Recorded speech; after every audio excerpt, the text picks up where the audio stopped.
Hello students. Yesterday we have discussed about the transformers, and there we have seen what is the construction working principle of transformer.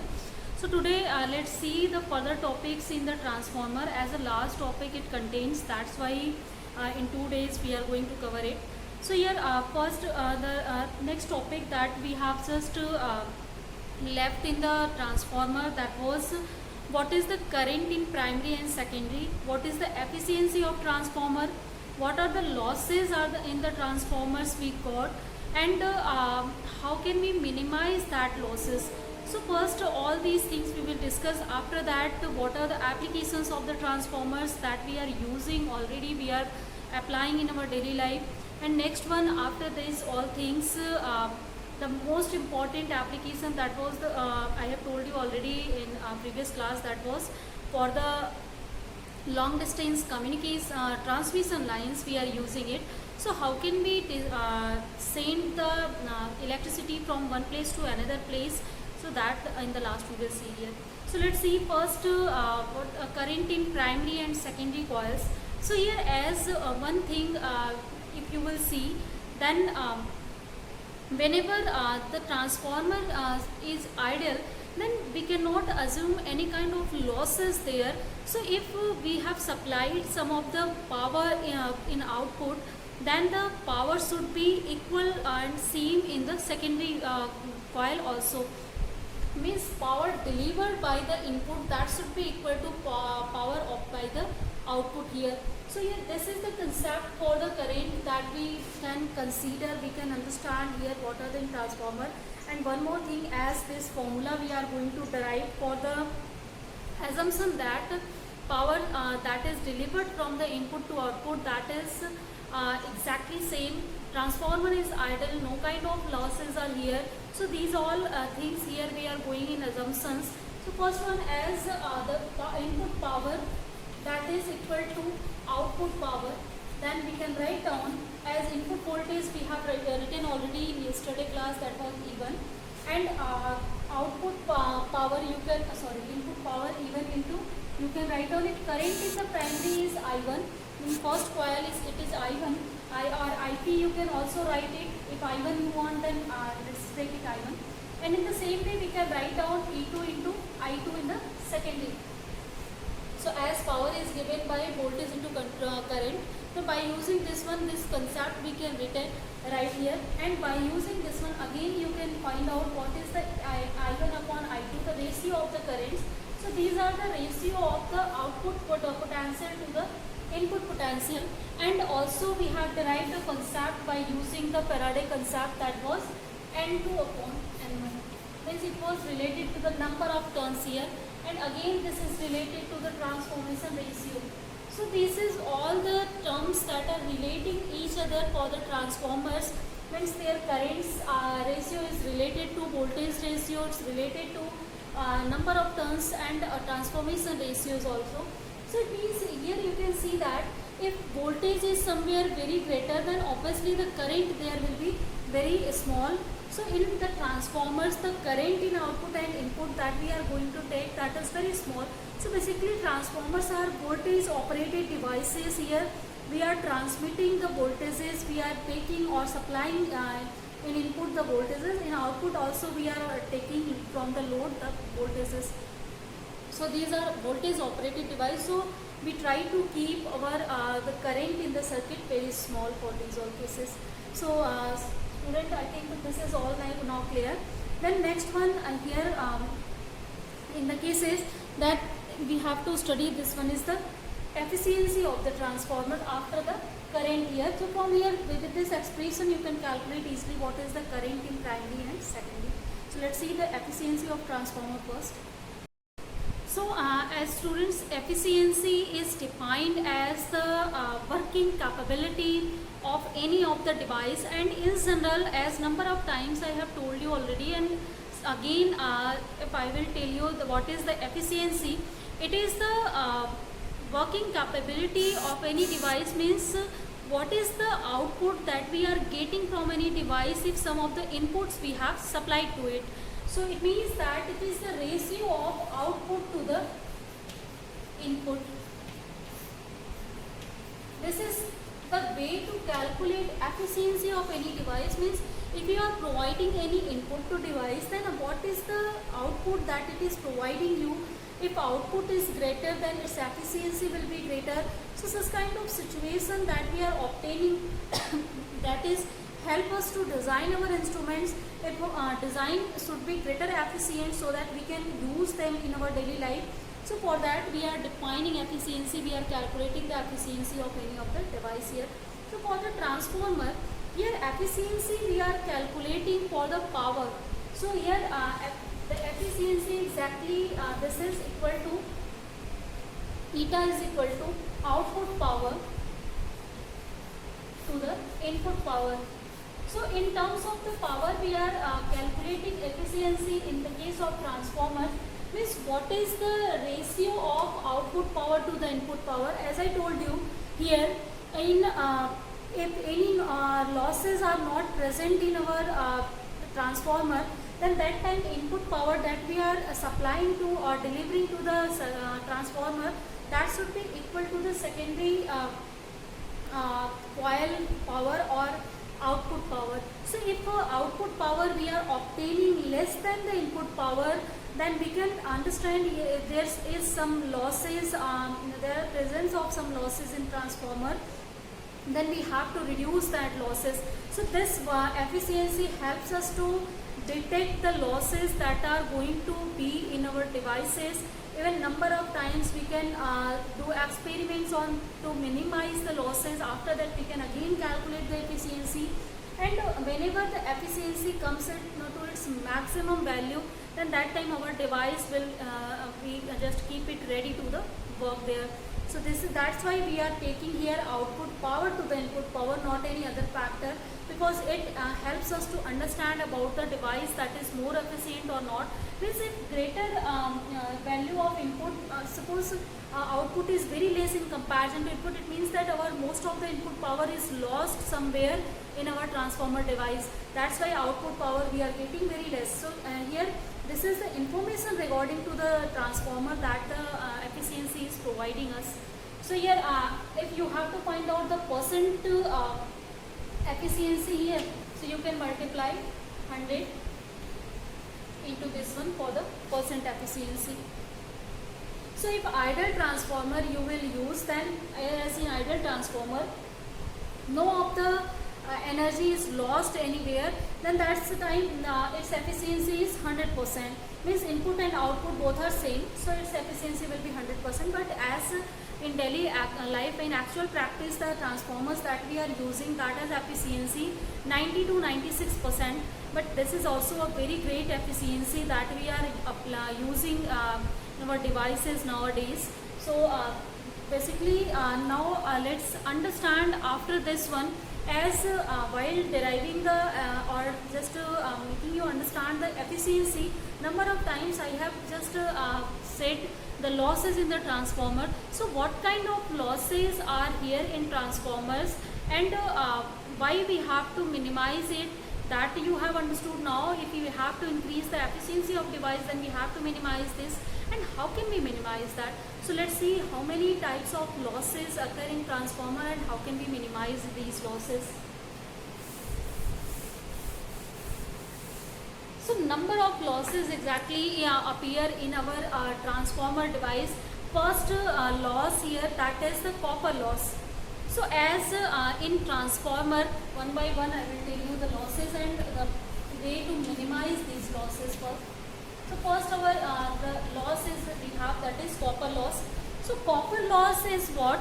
As number of metallic wires we are using to bind over the here transformers, then in that way, as due to the bindings of that coppers, resistance is increasing also there. And as you know that in our conductor, Joule's heating effect we are obtaining, and that is equal to I square R. So if our copper has the resistance R, some I current is flowing inside it, some Joule's heating effect will be produced here. Then due to the heating effect produced in the copper wires, some of the power is lost in forms of heat here. So if we have to reduce now this this copper loss we have to minimize it. Then how can we minimize it basically? So we can minimize it by taking the thick wires. So the most important thing is here. So as thick wires and they have low resistance, if we have to take that. So low resistance thick wires we can use here, and with the help of that we can just reduce this Joule's rating or copper loss from here.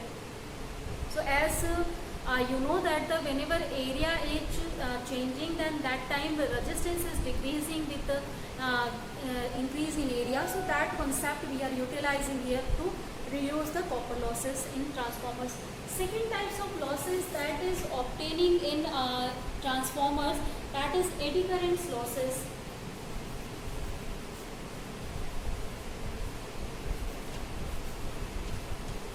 So this is the second kind of loss that we are obtaining in our system.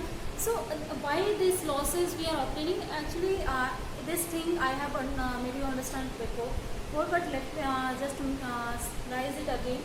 So eddy currents, as you know that whenever we have some of the metallic frame number of turns in any of the system we have, then due to the number of turns as eddy currents are generated, and that eddy currents start to oppose the flow of the current or the further production of the current and potential. So that reduces the electromagnetic induction process, mutual induction process. So if mutual induction process will be reduced there, then due to the production of eddy current, some of the potential, some of the power will be lost in the form of heat again due to eddy currents production in our number of windings that we have used there. So simple, you know that eddy currents production always try to reduce the flux change, try to reduce the further increase in potential for the production of the induced potential there. So that's why as here we need the potential to then eddy currents losses should be minimized in our circuitry. So to minimize it, as the method I have told you before already in electromagnetic induction chapter, but again if I will remind you, then for this eddy currents we are using laminated cores, like means one of the frame we are taking, and that frame is now laminated, and again after laminating it another frame we are taking. So such kind of framings we are take means between two framings the lamination of insulated materials we have applied, then due to that the eddy current generation will be lost from there. So this is the way to minimize the eddy currents, means the number of coilings, just make them as a separate coil. So separate coil will not produce any kind of eddy currents, and that here eddy currents losses can be minimized easily. Third one loss, if you will see, so this is the hysteresis loss.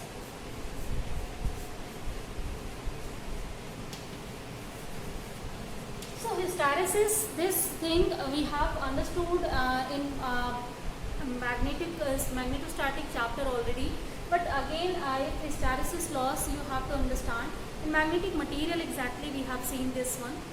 So we have plotted a graph for the magnetic field induction and field intensity in here. Like if on this one we are using magnetic induction V, or in this one we are using magnetizing field capital H. So whenever we have taken some of the sample, and suppose the sample is unmagnetized, then if we are not applying any magnetizing force, then there should not be any magnetization inside the material. So after when we start to apply the magnetizing field, then our material starts to magnetize, and whenever all of the domains, if ferromagnetic material you are taking, or all of the dipoles if paramagnetic materials we are taking, so all domains, or you can say dipoles, when they are arranged in the direction of the field, then the saturation value and maximum magnetizations we are obtaining. So that is the point where max saturation point we are obtaining. And then if we have start to decrease our field, suppose H to 0, then we have seen a different situation in our sample. That's a ferromagnetic sample for which we are only talking here. So for the ferromagnetic sample, the graph is followed in such a way, not it is not just following the way in which it is increasing. So here it means that whenever H will be 0, the this sample will retain some of the magnetization inside it. So this property, as you know, it is called retentivity, and here in this property, this portion, you know, this is called coercivity. That implies that what is the value of magnetizing field that is needed to remove the induction or magnetization from inside the this magnetizing sample. And again from here, after reaching the saturation value, you can see this is following this kind of curve. So this is called the hysteresis loop here, and as in this hysteresis, some of the magnetization is retained inside the material, some of the coercivity property retained inside the material, then system will retain some of the energy inside it. So whenever we have supplied some of the power to the input to work, but some of the power is stored or retained inside the material that we have used to make the core type, like to make the core of transformer we are using ferromagnetic materials like soft irons, or we are using silicon steel nowadays. So in these all materials, as retentivity and coercivity property they will contain, then due to that some obviously there should be some of the losses of power will be there. So this is called the hysteresis loss that we are obtaining. And if we have to define the hysteresis loss, you know that the area under the curve, this VH, that is represented the hysteresis loss. Greater will be the area under the curve, greater will be the hysteresis loss. If we have to minimize this one, then to minimize it, we need such kind of materials that is highly permeable, but as well as that should have the low this VH curve or low hysteresis curve. So if we have to narrow hysteresis curve, it should have, that should have the low retentivity, low coercive property. So that's why soft irons are best for this one, and we are using soft irons or silicon steel for this kind of situations to make the cores of the transformer. So these losses can be just minimized by taking the narrow hysteresis curve for this one. Next one case, if you, the loss you will see, this is the flux links loss. So or flux leakage we are also saying. So this is flux leakage. So what is the flux leakage? So as by the word leakage, it is clear that some of the flux will be lost somewhere. So as you have seen that in core type, basically in modern time we are using most of the transformers of core types. So in the core type material or transformer, let me make it again this, or I will draw it, then I think that will be clear.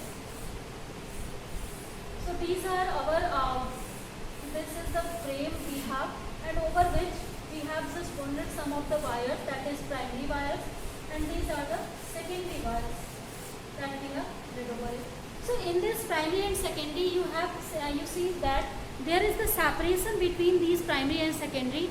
So in this separation, some of the flux is lost while just traveling from here to here, or you can say that some due to the distance, some of the flux is lost here. Or as some of the reason, actually I will tell you, some of the material is present inside it. If nothing is, the air is also present here. So while interacting with that one, some of the power is lost in the interaction with the material that is inside in this, between these two coils here, that is like air that can be, or if we are using some of the fluid, then that can be also the reason for the flux leakage here.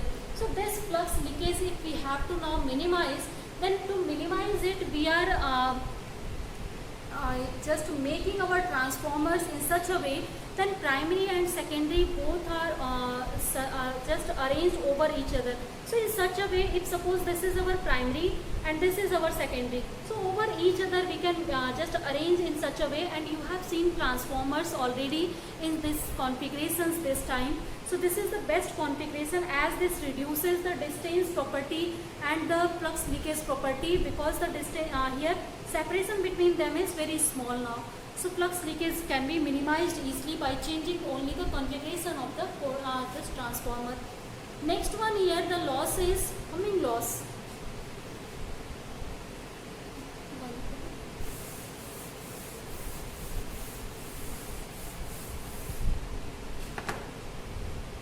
The fifth one is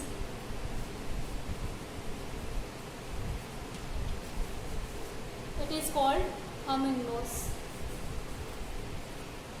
So as you know, this is related, this word is related to the sound. So how as also you have seen that while you are going under the this or going near the any of the transformer, then some of the sounds you can hear from them. Then why the sound is produced there, that sound actually is called humming sounds. So the reason here for the production of sound is that as our transformer works on alternating potential. So alternating potential has the property to increase in or decrease in magnitude or change in direction. So it means it is varying potential. So due to variation in the potential, the transformer core sometimes it strains, sometimes it's just shortens. Means simple you can say that it extends and it compressed along its length. So transformer cores are working in such a way just like this one. Due to straining or shortening property, due to the applied AC signals, this behavior is known as magnetostriction behavior, and this actually phenomena is known as magnetostriction. And this is due to this magnetostriction phenomena, some of the sound is produced here. So here while straightening or while shortening, the some of the humming sounds they are producing. And because the two cores we are just arranging them in such a way, so while they are straightening or they are just compressing in such a way, then that time they will the friction will be there, and due to that humming sounds will produce there. So this is one of the loss that is produced due to this kind of situation, and some of the power is lost also there. So these are all actually the processes where actually to reduce this one we can just separate some a little more the two of the primary or secondary of the coils there. So this is all 5 losses that we are obtaining in our transformer, and I have told you how can we minimize these losses easily here. So after the transformer, the losses in the transformer, students, next one where we are using the transformers. So here a number of places at where we are using these transformers. So one is let me just tell you in a brief description the applications of the transformer or uses. So first use is here small transformers that we are using that for radio receivers, telephones, loudspeakers, etc. So like even nowadays we are using all of the as I told you, in every electronic device its own power supply system is contained, and in that own power supply system we are using the transformers there. Also in, as I told you yesterday, the cell type transformers that we are using in radio receiving or in transmitting and in the radio signals, and also in TV communication just signal receiving and transmission. So these are all the cases, means in communication sector we are using it. Next one where the transformers we are using in voltage regulators we are using for the TV, refrigerator, air conditioners, computers, etc. So as you know, voltage regulator means to regulate the voltage, to fix the voltage at a certain points. For that one also we need a transformer there which can supply a constant voltage to the output, and that's why we can regulate easily the potential at a certain value by using some of the electronic components like Zener diode we are using for that one. So this is used in at a use scale for the regulation property also. Next one thing in established power supplies. So as in power supply system we are using already, I have told you. Next one is here in step down transformer we are using to obtain the large current for the current welding. So as transformers can step up or step down the values of potential easily. So a number of places we are using. So as transformers can step up or step down the values of potential easily. So a number of places we are using these properties of the transformers, like in X-ray production we need a large amount of voltage, so their step up transformer is best for us. Next one thing here, that is for the furnace industries that we are using to extract the metals from their ores. So for that one also we need to provide a large heating effect, or we have to generate large eddy currents there. So for the production of large eddy currents we also need a large potential for, and there we are also using the transformers. The most common application of transformer is in the transmission of the power supply systems from, or power supply from one place to another place. So next one is how can we transmit the electrical powers from one place to another place. What are the proposed model for that one? So as told you already, whenever we can just produce the electricity by using hydroelectric power supply, wind power supply systems, nuclear power supply systems, or AC generators, number of methods we have for the generation of AC. So after generating AC, if we have to distribute that power supply from one place to another place, then we can use the transmission lines, transmission wires. So that transmission wires, as several kilometers, several miles we have to send our power supplies from one place to another place, then if they will go from in single manner, then that's why a greater resistance will be there, because a number of wires we will need, number of thick wires we will need, and their production, their manufacturing will cost more. And also here the maintenance of that kind of wires is very difficult for us. So these are all the challenges to transmit the power from one place to another place while we are transmitting it after the production of the alternating current or potential.